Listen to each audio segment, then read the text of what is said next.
4. 마리아가 객실로 들어갔을 때 바실리 공작과 아들은 함께 거기에 앉아서 몸집이 작은 공작 부인과 브리엔너 양과 이야기하고 있었다. 그녀가 언제나의 그 무거운 걸음으로 발 뒤꿈치를 완전히 붙이면서 걸어 들어갔을 때 손님과 브리엔너 양은 일어섰다. 몸집이 작은 공작 부인은 손님에게 그녀를 가리키면서 마리아입니다 하고 말했다. 마리아는 그 자리에 있는 사람들을 보았다. 더욱이 자세하게 보았다.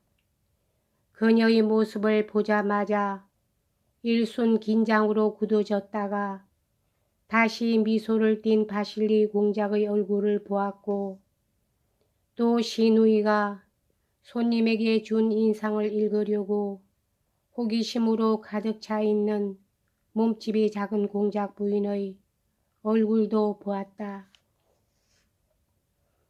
브리엔느 양의 리본과 아름다운 얼굴과 전에 없이 생생하게 그 사람을 주시하고 있는 눈동자도 보았다.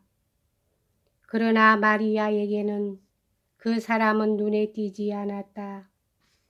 방에 들어갔을 때 무엇인가 커다란 눈부신 아름다운 것이 자기한테로 가까이 움직여 오는 것을 보았을 뿐이었다. 그녀에게로 맨 먼저 바실리 공작이 다가왔다. 그래서 그녀는 자기의 손 위에 몸을 굽힌 대머리에 키스하고 오히려 당신에 대해서는 자기가 더 잘 기억하고 있다고 상대방의 말에 대답했다. 이윽고 아나톨리가 다가왔다. 그러나 그녀는 역시 그를 볼 수 없었다. 그저 자기의 손을 굳게 쥔 화사한 손의 감촉을 느끼면서 포마드를 바른 아름다운 금발 밑에서 빛나는 하얀 이마의 가까스로 입술을 갖다 대었을 뿐이었다. 그녀가 처음으로 그를 힐끗 바라보았을 때 그의 아름다움은 그녀를 놀라게 했다. 아나톨리는 단정하게 낀 군복의 단추에 오른손 엄지손가락을 대고 가슴을 앞쪽으로 등을 뒤로 젖힌 모습으로 뒤에 남은 한쪽 발을 가볍게 움직이며 살짝 고개를 기울이고 그녀에 대한 것은 전혀 염두에도 없다는 듯이 잠자코 즐거운 듯 공작 영애를 쳐다보고 있었다. 아나톨리는 재치도 없고 민첩하지도 않으며 또 이야기를 시켜도 능변이 아니었으나 그 대신 언제나 침착하고 무엇에도 자기의 확신을 굽힐 줄 모르는 사교계에서 존중할 만한 능력이 있었다. 만약 초대면 때 자신이 없는 사람이 침묵에 빠져서 그 침묵의 쑥스러움을 느끼며 무엇인가 화제를 찾아내려고 서두르는 것 같은 기색을 보인다면 그것은 오히려 꼴 사나운 것이 돼버리지만 아나톨리는 그것과 정반대로 한쪽 발을 간들간들 흔들며 유쾌한 듯이 공작 영애의 머리 모양을 관찰하면서 입을 다물고 있는 것이었다.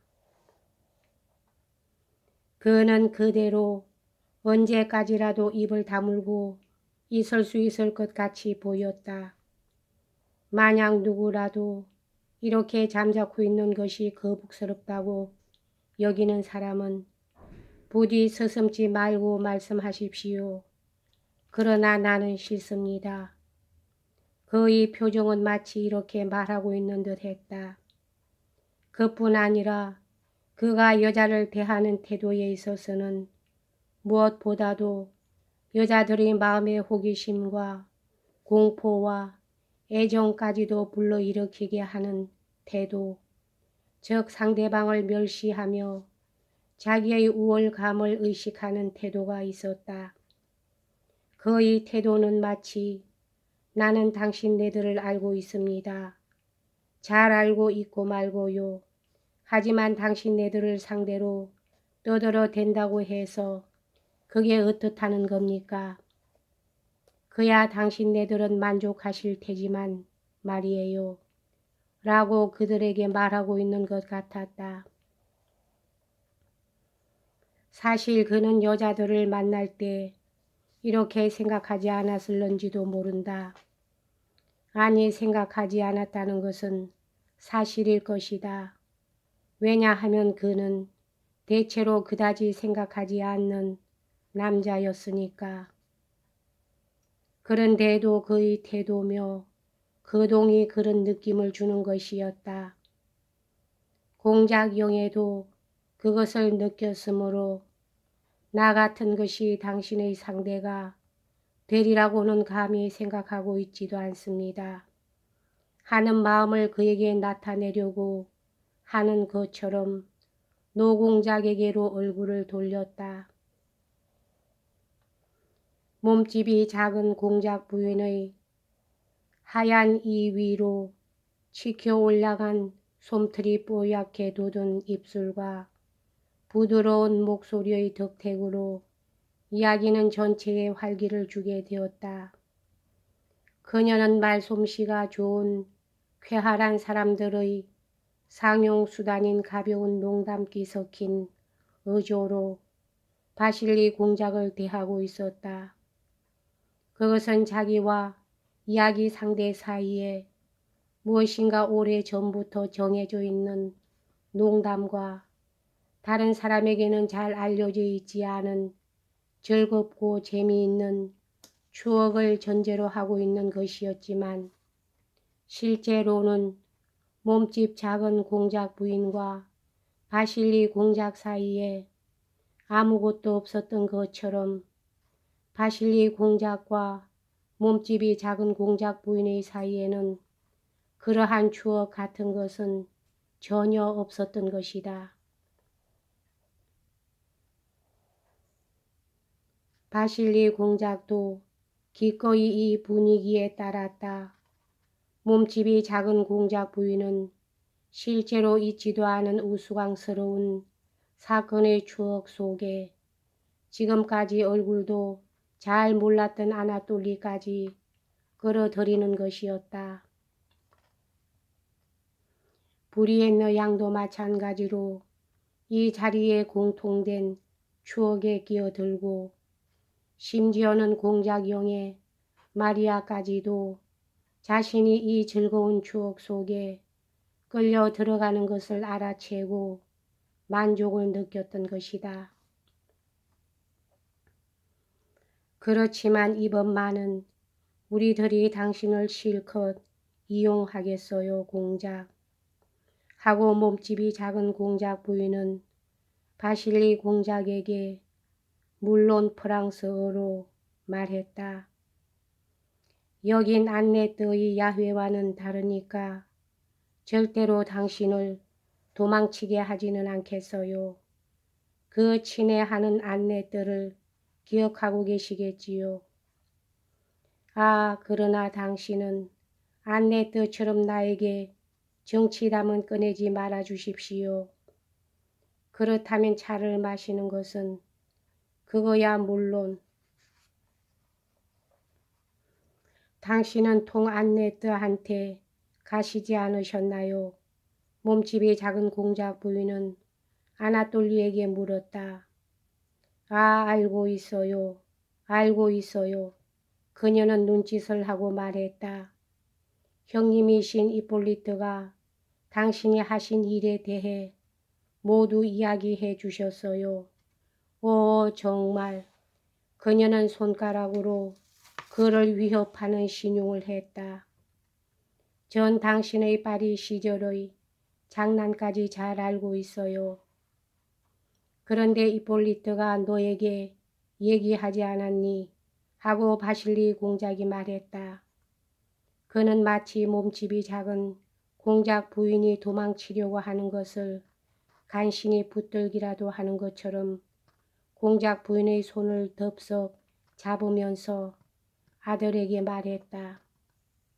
그 애가 너에게 이야기하지 않든 그 입볼리 뜨는 이 귀여운 공작 부인을 몸이 야윌 정도로 사모하고 있었는데 공작 부인은 그를 집에서 내쫓아 버렸다는 것을. 정말 이분은 부인들 가운데에서도 진주예요. 아가씨 하고 그는 공작 영애에게로 얼굴을 돌렸다.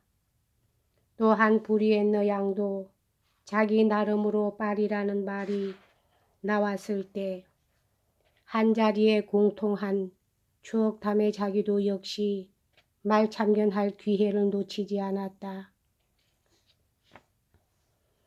그녀는 아나톨리가 파리에서 돌아온 것은 오래전의 일인가, 이 도시는 그의 마음에 들었는가 어떤가 하고 대담하게 물었다. 아나톨리는 기꺼이 이 프랑스 여자의 질문에 대답하고 미소를 짓고 그녀를 바라보면서 그녀의 조국에 관한 이야기를 나누고 있었다. 아나톨리는 귀여운 브리엔너를 보았을 때 이 르이스의 고르이 체제도 그다지 지루하지는 않을 것이라고 생각했다. 여간 아름답지 않은데 그녀를 훑어보면서 그는 생각했다. 이 시녀는 아주 미녀인데 마리아가 나한테 시집 올 때 이 여자도 같이 데리고 와 주었으면 좋겠는데 하고 그는 생각했다. 아니 정말 아름다운 데다 애교도 있고. 노공작은 눈살을 찌푸리고 자기가 해야 할 일을 생각하면서 서재에서 천천히 옷을 갈아입고 있었다. 이들 손님의 방문은 그를 노엽게 하였던 것이다. 바실리 공작 부자 같은 것이 나에게 뭐야.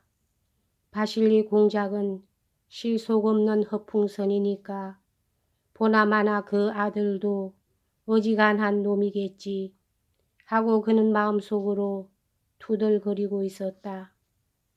그가 화를 낸 것은 평소 억눌려 있는 미해결의 문제, 노 공작이 언제나 자기 자신을 속여오고 있었던 문제, 이 두 손님의 내방으로 불현듯 마음속에 다시 불러일으켜졌기 때문이었다. 그 문제라는 것은 자기가 언제 공작영의 마리아와 헤어져서 그녀를 남편 될 사람의 손에 맡길 결심을 할 수 있느냐는 것이었다. 공작은 자기가 이 문제에 대해 공정한 대답을 하리라는 것을 처음부터 알고 있었으므로 절대로 정면에서 이 문제를 제기하려고 하지 않았다. 왜냐하면 그 공정한 것이 그의 감정이라기보다 그의 생활의 가능성에 모두 대립한다는 것을 알고 있기 때문이었다. 그는 겉으로 보기에는 공작영의 마리아를 그다지 귀중하게 여기고 있지 않은 것 같으면서도 그녀가 없는 생활을 니콜라이 안드레비치 공작으로선 상상조차 할 수 없었다. 그것이 시집을 갈 필요가 어디 있단 말인가 하고 그는 생각했다. 불행하게 되리라는 것은 뻔하다. 당장 안드레이의 아내인 리자만 보더라도 그렇다. 남편으로서 그만한 남자는 요즘 찾아보기 힘들지만 과연 그 애는 자기의 운명에 만족하고 있는 것일까? 게다가 또 누가 마리아 같은 여자를 반해서 데려갈 사람이 있단 말인가? 밉상인데다가 볼품까지도 없다. 만약에 데려가겠다는 자가 있다면 문벌이나 재산이 목적일 것이다. 세상에는 한평생 처녀로 사는 사람이 없는 것은 아니잖나. 그러는 것이 한결 더 행복할 것이다. 하고 니콜라이 안드레비치 공작은 옷을 갈아입으면서 생각했다.